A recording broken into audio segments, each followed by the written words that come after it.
Sweet. Well, guys, thank you for making a little bit of time today to jump on the call and participate.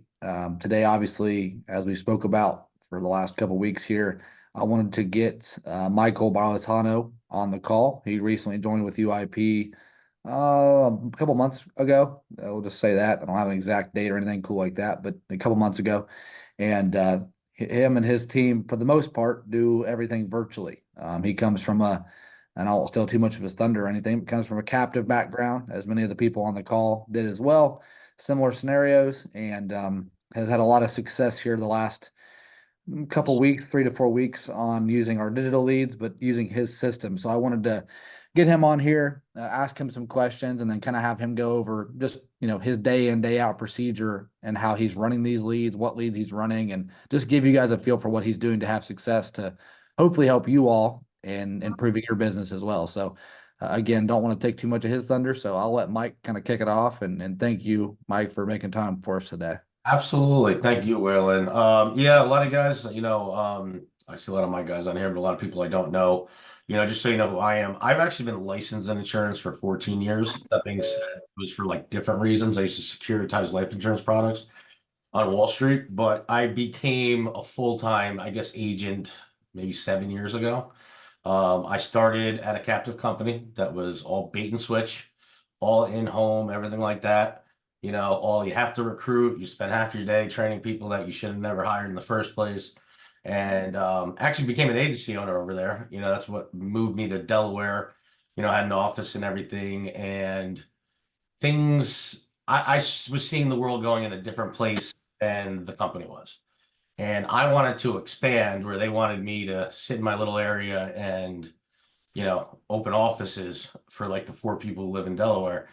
And, I decided to leave and go independent. And it was the best move we ever made. We're currently with another IMO, but moving a lot of things over to UIP. We are licensed in all 50 states. I have agents all over the country, Puerto Rico, everywhere. And I think telesales has really changed the business.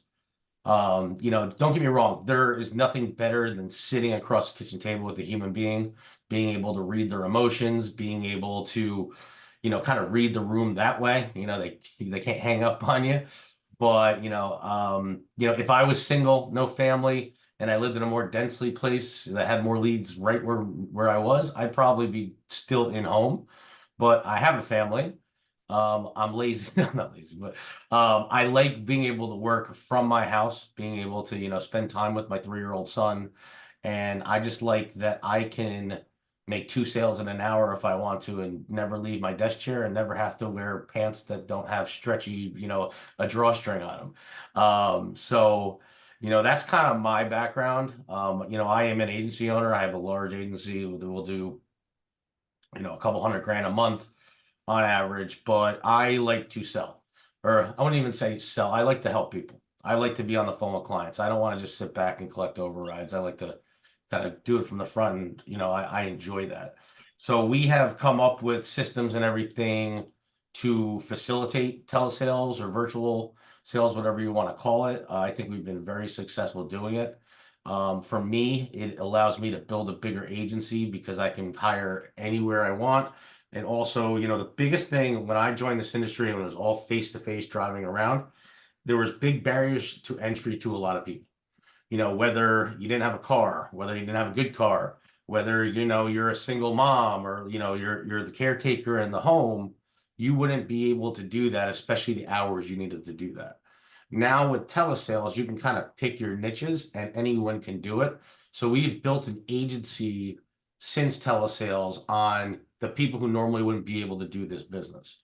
So that's about me. I mean, I have some notes on stuff I think could help new agents or any agent be successful. Waylon, did you want to ask me questions or how did you want to do this?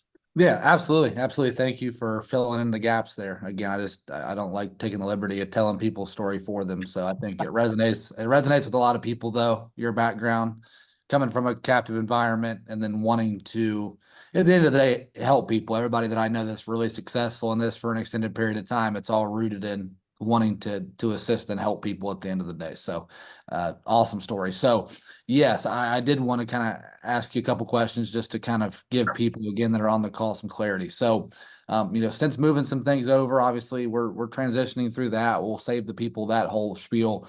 But you've been working specifically, some of our digital leads. I know when we first talked and then you moved over, it was like, well, what do you guys have for leads? I was like, well, we have a couple of things, that I don't make anybody buy anything, but you dove right in. You're like, well, let's try them, see what we're doing. So if you don't mind telling the people, you do a good job of tracking which leads you sell and things, especially on GroupMe.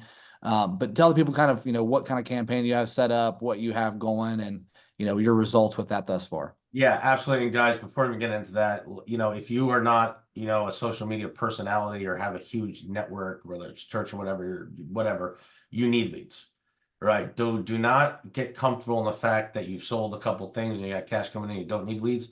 I don't care if you just had a 10K day, you need to continue to get leads. It's the fuel that runs the business, right? A Ferrari sitting in the driveway is beautiful, but if it does not have gas, it doesn't do a thing. Right? So your leads are your gas. So what I've been working with Waylon on is I've been using the digital beneficiary leads. From the beginning, I had some good success, even with ones which are 2 or 3 weeks old. But for me, life insurance is very emotional, right? When you think about life insurance, it's in certain moments, and we can talk about rebuttals later, but it's like when someone dies, whatever it is, right? And someone in the moment decided to fill out a request form for that. So I like to get my hands on that lead while they're still in the moment. A half hour, an hour can pass, and that person loses that emotion. So I want the lead as fresh as you possibly can. So what I did with Waylon is I bought out certain counties near me. And anytime a lead comes in, I get it between 8 and 15 minutes later. Right? I get an email and then I just click on that email. I click the PDF, I hit call, and I call them immediately. Right? Because you're catching them in that moment and they can't really say they forgot it because they just did it 15 minutes ago. And there's enough info on that card. I know you did this at 10:38 this morning. That was 17 minutes ago. Looks like you were on your phone. You put Kayla as your beneficiary. Why were you thinking about Kayla when you filled this out? You can't really tell me you didn't do it or you don't remember it doing it when it was 15 minutes ago. And something, whether it was an ad or something adverse happened in their life where they thought about final expense coverage or life insurance, whatever you want to call it, right? And I'm going to play on that emotion. And if I can do that as quickly as possible while they're still in that emotional, sphere, and I don't have to get them there, that's the best. And I've been booking those heavy. So I have that campaign set up, I think, in 4 counties. I don't believe so. Some days I'll get 1 lead, some days I'll get 0 leads, some days I get 6 leads. Last Saturday, I got 33 leads. And it turns out these people really look at these things on the weekends. So be prepared to call on the weekends. But yeah, I've been working the beneficiary leads. I actually was about to buy some IQ leads as well and try them out. But I just had a lot of success because I'm used to working beat up, resold leads. They've been sold to 400 agents. And these leads, I actually are exclusive. And I love what Waylon does with his lead system and nothing is resold, whether it's 120 days old or 10 minutes old. It's exclusive. No other agent's getting that unless they fill out another form somewhere. And like I've never had someone say, I've been waiting for you to call me. And someone literally said on my first week buying the leads, dude, I've been waiting. It's been a couple weeks. Why didn't you call me sooner? That's what I love about them. Now, leads are leads. People are going to say, I didn't really mean to do that. Oh, I thought it was something else, which is a lie. Or, no, not interested anymore. Or phone numbers are bad. It's going to happen. There is no such thing as a perfect lead, right? Leads are leads. You got to work through them. But what I will say about the quality of these, I've never had someone say, oh, I already did this with another agent. So that's really where does that answer the question? Yeah, 100%, man. And thank you for clarification. Again, guys, you guys know my philosophy on leads. Like, we're not a lead vendor. We just try to provide access to opportunities. That's all it is for us. It's not like, because if we were a lead vendor, we would just resell that same lead that Mike's working 13, 14 times and make, 900% margins on it. But it just, for us, doesn't make sense to do that. And, the big thing is exclusivity. As he said, just transparently, no lead's perfect. Obviously, not everybody's working them as diligently as Mike is. And that's what we'll talk about next. But The biggest thing we can tell you is they are exclusive. You do get a lot of data on the lead itself for a digital lead. The fact that you get the timestamp so you know exactly when they did it and the beneficiary is probably the two biggest things. Now again, there's going to be wrong phone numbers. There's going to be, several things where maybe you don't get an opportunity. But the beauty of it is you can set up campaigns close to the house. So worst case, you get 20 or 30 with bad numbers, go door knock them if you get bored one day. So there's opportunities there. So that's kind of the idea of the lead that he has been working, just so you guys have transparency there. Now, as far as the more so into the granular process, Mike, when a lead comes in, tell me about that. What is kind of your process? When a lead's generated, you get the email, it says, hey, you've got a new lead. Now what? I call it immediately. So like, I don't care where I am, as long as I'm physically able to. Like yesterday, I was at the gym and a lead came in. I was in the middle of sets. I saw it come in. I walked into the hallway. I hit the button. I booked the appointment. Yeah. Right. And it's because you want it as fresh as possible. Now, you're not always going to be able to do that. Like I had a lead come in at 5:46 this morning. I wasn't even awake yet. I had a lead come in at 11 o'clock last night. I was asleep. So you can't always do that. But you want to call it. What I do with these leads, and I'm going to be very upfront. I've been doing this a long time. I hate making phone calls, but it's part of the business. And especially with these quality of leads, you need to do it. So I'm going to call it when it comes in.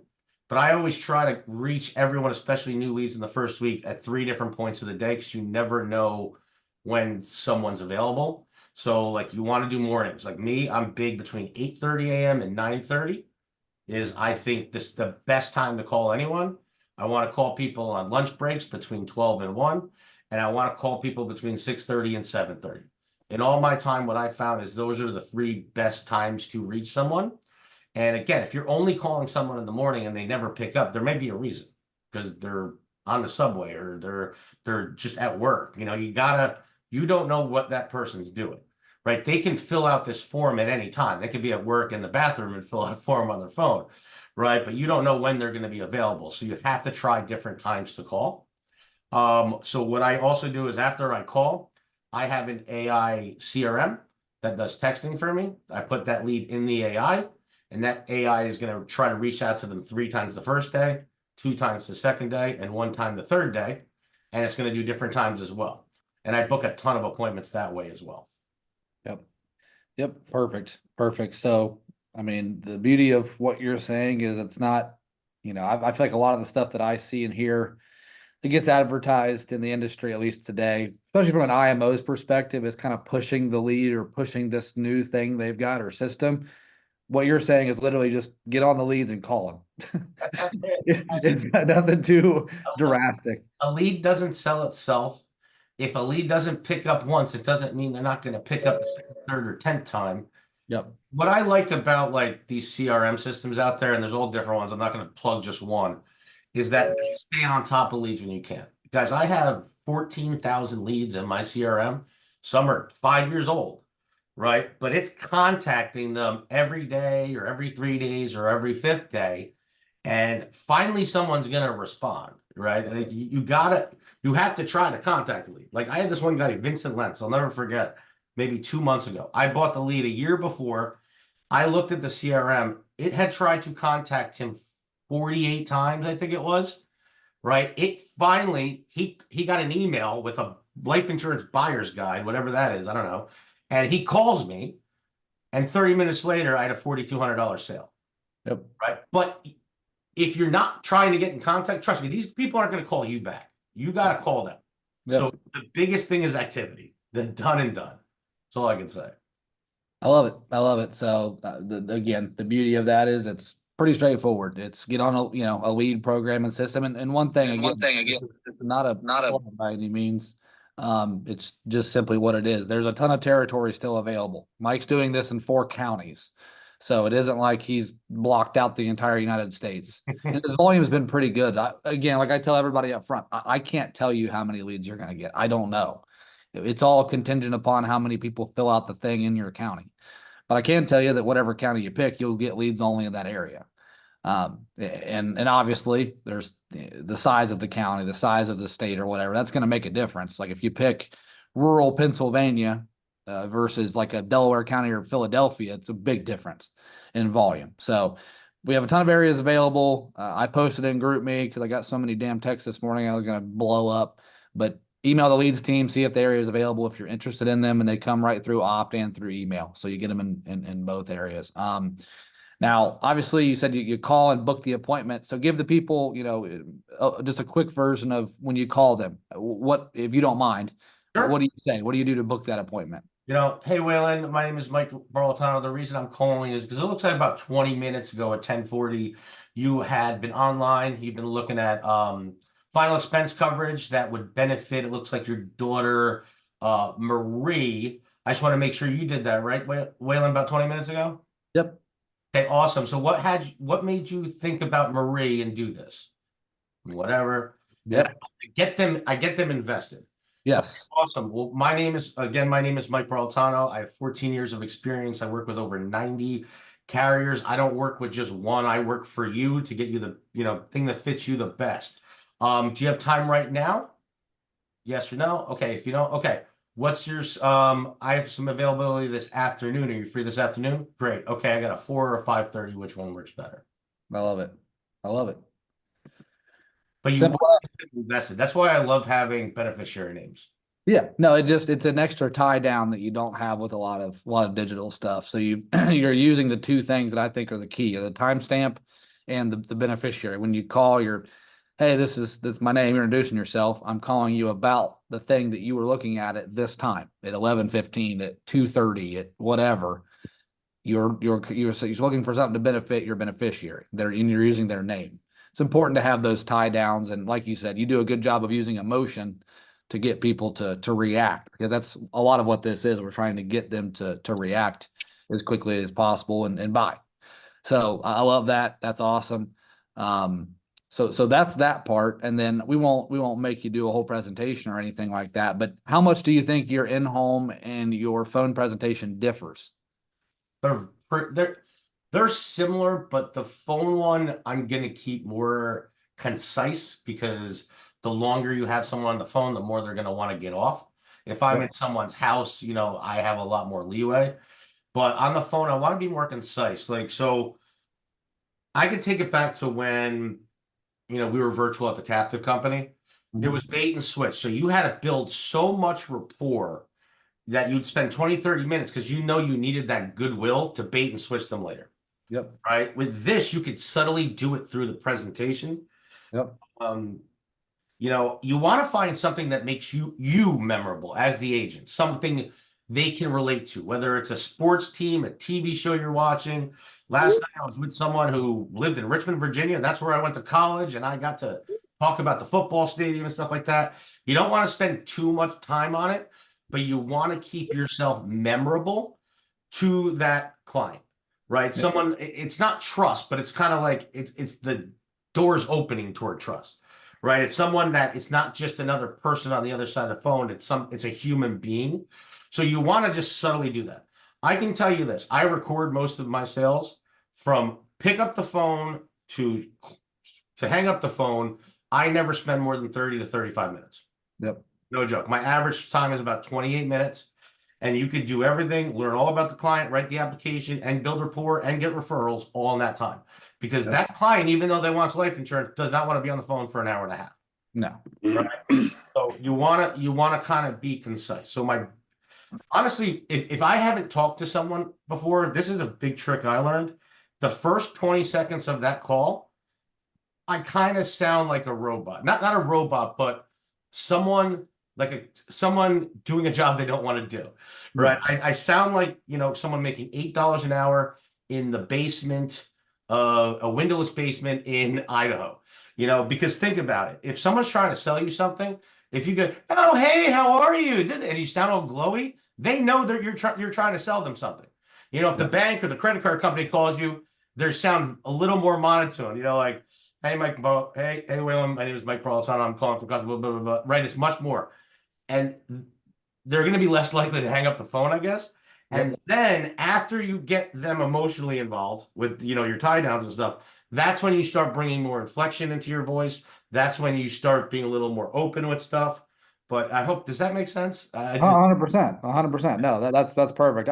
I just like what you said at the beginning, because it's what I try to tell people all the time. Is like, I came from face to face as well, and then went to phone sales just to prove that you could. And that was during COVID, like when everybody was like, "Oh my God, insurance is over. We're never going to sell insurance again." And when the big wave kind of shifted, and like my in-home and my phone is not that much different. There's nuances. Yeah, there's different tie downs you're using to get them to commit to doing it over the phone. Like at the beginning of calls and things, hey, we're going to be able to take care of all this on the phone. You're telling them this rather than like you're not in the house. So the expectation when you're sitting with someone is to take care of it now. So, but there's just a lot of carryover from both. It isn't like for those of you that are looking to make, the change and do things over the phone, it's not that much different on the life side. It really isn't. There's a couple differences, but nuances, but not that much. So and again, just for the sake of everybody's time, what advice would you give, any of the agents that looking at getting onto a similar system to what you're doing? What advice would you give them? What are some tips that you would give them outside of just the simple, scripts and how you're doing things? What would you say? Yeah, I got a couple that I give kind of all new agents. The first is kind of know yourself and own your own BS, right? It's very easy to say you're going to do something and not do it. I know when someone tells me I'm doing something different, I kind of like brush it off. But when you can look in the mirror and say, okay, this is me, I need to change this, that's when you can really make changes. And I say that because everyone's different. Like you can buy leads, but if you're not going to work them, they're no good, right? I know me. I know. I hate making phone calls, right? And I accept that. So if I bought 100 leads today, chances are they're not getting called, right? So I like the system where I get a few high quality ones in, and then I have a system that automatically works other ones. Like if you're someone who can make 300 phone calls in a day, that's awesome. You can go buy cheaper leads. You can go buy more volume. If Yep. you are someone who says they're going to call for 3 hours, or 300 calls, but you end up making 20, you need higher quality leads. Yes. Right? You can't buy trash, make 24 calls, and say, oh, the leads suck. Right? If you're going to buy trashy leads, you need hundreds or Yep. thousands. But if you're like me and want to spend less time booking the appointments, you need higher quality leads. So you need Yep. to be able to willing to pay for it. Now, just because you bought 5 leads and didn't sell one doesn't mean leads are trash. You need a bigger sample size, right? So move counties, whatever it is, but know yourself, know what you're capable of, because we all lie to ourselves, guys. We all say we can do something we know we're never going to do. Me more than anyone. So you got to own up to your own BS, I say all the time, because you're not going to be able to make a system for you unless you know who you are and really are. And it's okay if you're like me and hate making phone calls, right? But there's ways around that, but you just got to own it. And that leads into the next thing is, constantly be failing. And I know that sounds horrible, but the only way to learn is to fail. If you're sitting there just practicing and afraid to get on the phones or afraid to get a presentation, you're never going to do it. The best Mhm. experience is real experience. Guys, I tell my agents all this time, I have screwed up more than anyone. I've been kicked out of houses, I've been threatened, I've been hung up on, everything, right? But, I have a tool bag of tools that I was taught and that I teach people. If you can't, if you don't use that tool and find out it doesn't work, you are never going, you're never going to know it doesn't work, right? So try things, fail forward, get with your upline, or get with me, Waylon, whoever, and say, hey, I did this, it didn't go well. What can I do better, right? Because I'd rather you fall on your face, bloody up, and let me put a band-aid on it, than you spend all your life in a bubble and never get outside. Yep. I Yeah. love it. I love it. Man, that's the best advice. Just get and the biggest thing sometimes we're our biggest, the man in the mirror is the biggest enemy for progress and proceeding past any limitations we have because it's hard for especially for new people on here. Like it's hard to spend money and not be sure if you're not don't have a lot of business experience. Like, $16 a lead is like, man, that's $16. Like that's a lot of money. And it's like, what if I make zero? It's like, yeah, but what if you spend 80 and make 1,200? What if you spend 200 and make 1,400? That's what we're looking at here. And all it takes to figure that out is just to do it. I mean, and that's what it comes down to is just because eventually after you've screwed up enough, you'll figure out what you're doing wrong or you won't, and you'll just won't do it anymore. But at the end of the day, the only way to figure out if you're going to do it and if you're any good is to spend a little money and spend a little time. So, I love it, man. Thank you again for being on and kind of filling people in. On your results. I know I posted your actual numbers. They're a little outdated now. Yeah, I got But we haven't updated it yet. But I know I don't know, just comfortably at least 6 or 7x what you've spent at minimum. I think I now think. it's like 14x, but yeah. Okay, so yeah, so guys on the call, don't expect you to 14x. That is not the No, expectation. I would love for everyone to. I wish everybody would 35x, but we can't promise anything on anything. But obviously, it's awesome that he's had those results, and hopefully everybody here learned a couple things. I know I did. So, Mike, thank you for making time for us and the team, and yeah, we're excited to hopefully get some people started on this. absolutely, guys. If you ever need me, just on group me, just hit me up. I'm happy to answer questions. All right, guys. Thanks, guys. You got it.